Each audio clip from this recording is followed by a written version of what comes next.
관여 임기가 6월 이내인 경우에는 의원총회 결정에 의해서 임기 만료 시까지 원내대표 및 정책위 의장 임기를 연장할 수 있도록 되어 있습니다.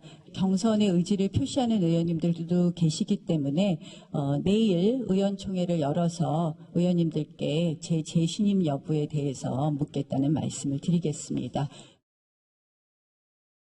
나경원 원내대표 및 정책위 의장의 임기는 연장하지 않기로 이번 최고위원회에서 의결을 했습니다. 원내대표의 임기 연장 여부는 최고위원회에서 방침을 정해서 그 다음에 원내대표가 의총 소집을 의총에서 임기 연장 여부에 대한 재신임을 물을 수 있는 그런 절차에 의해서 진행이 되는 건데 일단 자, 이게 상당히 흥미로운 대목입니다. 나경원 원내대표가 임기 연장과 관련해서 재심을 묻겠다라는 발표를 하자마자 황교안 대표가 의총을 열어서 그걸 막은 거예요. 황 대표와 상의도 안 한 나경원 원내대표의 발언에 황교안 대표가 대단히 격노를 했다라는 후문도 들려오고 있습니다. 자, 나경원 원내대표가 이로써 연임은 일단 불가하게 됐습니다.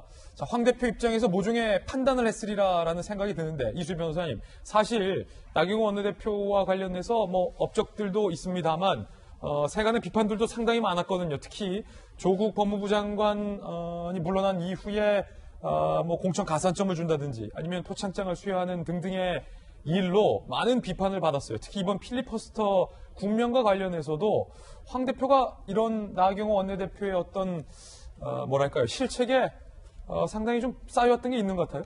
그러니까 이제 이런 얘기가 조심스럽긴 한데 이제 원내 대표인 거죠. 그러니까 한마디로 뺐지. 국회의원을 달고 있는 국회의원이 된 자유한국당 의원들의 대표가 나경원 원내대표인 거고 자유한국당 전체 대표가 황교안 대표예요. 그런데 처음에는 약간의 이제 좀 갈등 관계가 있긴 있었어요. 이제 권력이라는 것, 힘이라는 건 언제나 그런 거니까.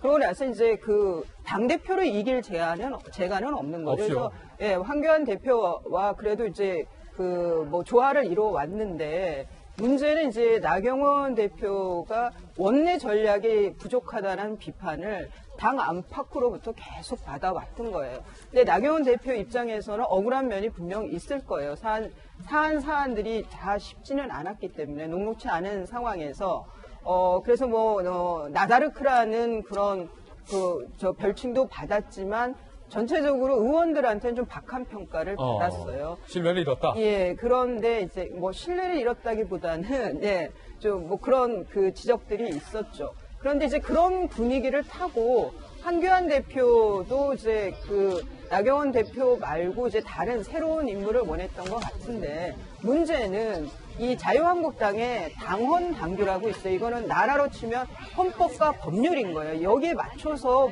뭐든 결정을 해야 돼요. 그런데 자유한국당의 당헌 당규에 의하면 원내대표가 이제 다음 총선 때까지 6개월 이내 안에 그러니까 다음 선거가 6개월 안 남아 있다라고 하면은 의원총회에서 원내대표의 잔여 임기를 결정을 해야 돼요.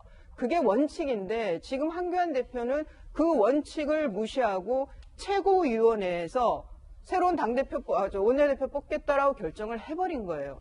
저는 이거는 나경원 대표가 법적인 쟁송까지 하지는 않겠지만 당내 갈등을 불러일으킬 수 있는 그런 결정 사항이라고 생각이 들고요. 좀 원칙대로 갔어야 한다. 이거는 의원총회에서 원내 의원들의 결정을 존중했어야 되는데 황교안 대표께서 너무 성급했던 것이 아니냐 싶고 또 하나는 그럼 이게 황교안 대표 독자적인 결정이냐는 저는 좀 의문입니다. 지금 청와대고 자유한국당이고 각 대표들이 수장들이 옹립된 케이스들이에요. 황교안 대표도 지금 옹립됐단 말이에요. 친박 의원들한테. 그래서 저는 이것이 결국은 또 친박 체제를 구축하기 위한 황교안 대표 뒤에 있는 친박 의원들의 꼼수 아니냐. 이런 좀 상당히 삐딱한 시선으로 이 결정을 보게 됩니다. 예, 두 가지 말씀을 해주셨어요. 나경원 원내대표가 원내대표 재임하는 동안 동료 의원들에게 박한 점수를 받아왔다라는 측면, 또 하나의 측면은 황 대표의 이번 최고위 선택이 어찌 보면 황체제, 더 나아가면 도로 침박당이 되는 것 아니냐라는 우려의 시각까지 얘기를 해주신 건데 나경원 원내대표를 포함해서 황 대표의 결정에 반발하는 목소리도 당내에서 나오고 있습니다. 일단 나왔네. 원내대표 재심 여부는 최고위에서 결정할 사안이 아니다. 그거 왜 니들이 정해? 쉽게 말하면 이거예요. 반발하고 있고. 자, 김세현 의원 같은 경우는 사실은 좀비정당 운운하면서 당 해체 이렇게 얘기했는데 결국 이번에 황교안 대표의 손에 의해서 김세현 의원은 여의도 연구원장 직에서 해임됐어요. 당집의 구조의 근간을 헛는 결정이다. 당연히 비판하고 있죠. 의원들끼리 정할 사안을 왜 당대표와 최고위가 결정하냐. 최고위의 쿠데타다. 황 대표가 이성을 잃었다. 뭐 이런 얘기가 나오고도 있습니다. 그러면 일단 여기서 한번 짚어볼 건 김병민 박사님. 이 근본적인 문제예요. 네. 그럼 나원내 체제로 계속 총선까지 가느냐라고 했을 때는 사실 솔직히 당내에서 갸웃갸웃, 기웃기웃 물음표를 짓는 분들이 많았거든요. 언론의 평가도 마찬가지였고. 민주적 의사결정을 하는 과정은 당연히 의원총회에서 신임 여부를 물으면 아주 간단합니다. 조금 전에 얘기했던 것처럼 나경원 원내대표에 대한 부정적인 평가를 하고 있는 의원들도 있고 나경원 원내대표가 교섭단체 대표연설 등을 통해서 굉장히 굳건한 리더십을 잘 가져왔다. 또 나경원 원내대표가 취임하고 나서 사실은 그 전까지 있었던 자유한국당의 구성원의 모습들을 보면 한쪽은 친박대로 한쪽은 비박대로 당내의 갈등들이 굉장히 많았는데 그런 부분들 극복한 긍정적인 측면도 있지 않냐. 이 두 가지 측면이 맞서고 있습니다. 그럼 여기에 대한 선택은 누가 해야 됩니까? 원내대표이기 때문에 의원총회에서 재심 여부를 묻는 것이 매우 온당한 의사결정이다라고 일각에서는 주장하고 있는 건데 최고위원회에서 이 부분을 먼저 결정을 해버렸기 때문에 아마도 당내에서 시끄러운 소리가 나올 부분들은 굉장히 당연한 일인 것 같다는 생각이 들고요. 황교안 대표가 단식에서 돌아오고 난 뒤에 이런 얘기를 했습니다. 단식 이전의 한국당과 단식 이후의 한국당은 완전히 다를 것이다. 제가 바라보고 있는 한국당의 모습에서는 황교안 대표가 본인의 굳건한 리더십을 바탕으로 끝까지 총선을 치르고 그 모든 책임을 내가 가져가겠다라고 하는 생각을 좀 굳힌 게 아닌가라는 생각이 드는데요. 여기에 대해서 일단은 황교안 대표가 뚜벅뚜벅 걸어가고 있는 상황에 여러 가지 비판의 목소리도 나오고 있는데 과연 이런 얘기들을 얼마나 극복해가면서 쇄신과 통합에 대한 의지들을 바탕으로 한국당을 바꿔낼 수 있는지 여기에 대한 황교안 대표의 선택과 의지에 아마 그 평가는 이후에 엇갈리지 않을까라는 생각이 듭니다. 자, 그럼 황 대표의 입장은 어떨까요?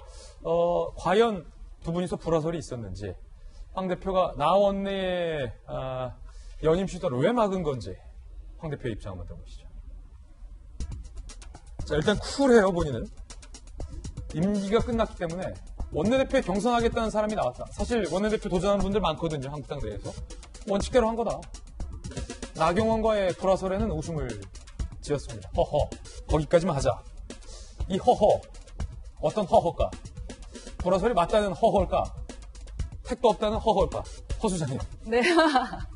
네. 허 소장이 얘기하도록 하겠습니다. 지금 제가 생각했을 때는요, 지난번에 제가 한번 말씀드렸던 것 같은데, 황교안 대표 자체가 지금 부정적 평가를 받는 것 중에 하나가, 정치 신인이다. 이쪽 룰을 너무 모르는 것 같다라는 평가를 좀 받고 있지 않습니까? 그렇다면 역으로 그것을 이용하자라는 이야기를 했던 것으로 기억하고 있습니다. 황교안만의 스타일로 기존의 정치인들이 생각하지 못하는 방식으로 가보는 것이 어떻겠느냐라는 제안을 좀 했었었는데요. 아마도 저 허허의 웃음 안에 또 다른 그러한 메시지가 있지 않을까라고 믿고 싶습니다. 왜냐하면 더 이상 갈 데가 없습니다. 그리고 우리 여기서 조국 교수한테 되게 고마워해야 되는데요. 갑자기 조국. 조국 사태를 통해서 우리가 리허설을 한번 했습니다. 기본적으로 말이다가 아니라는 걸 느꼈고요. 그래서 조로남불 이런 얘기들이 있었잖아요. 그렇기 때문에 상대방의 말에 넘어가서는 안 된다라는 것이 있고요. 또한 두 번째는 상식이 통하지 않는다라는 겁니다. 기본적으로 상식적으로 행동할 거라고 믿었던 그 근간에서 움직이면 거의 패가 말릴 가능성이 있다라는 것이 두 번째고요.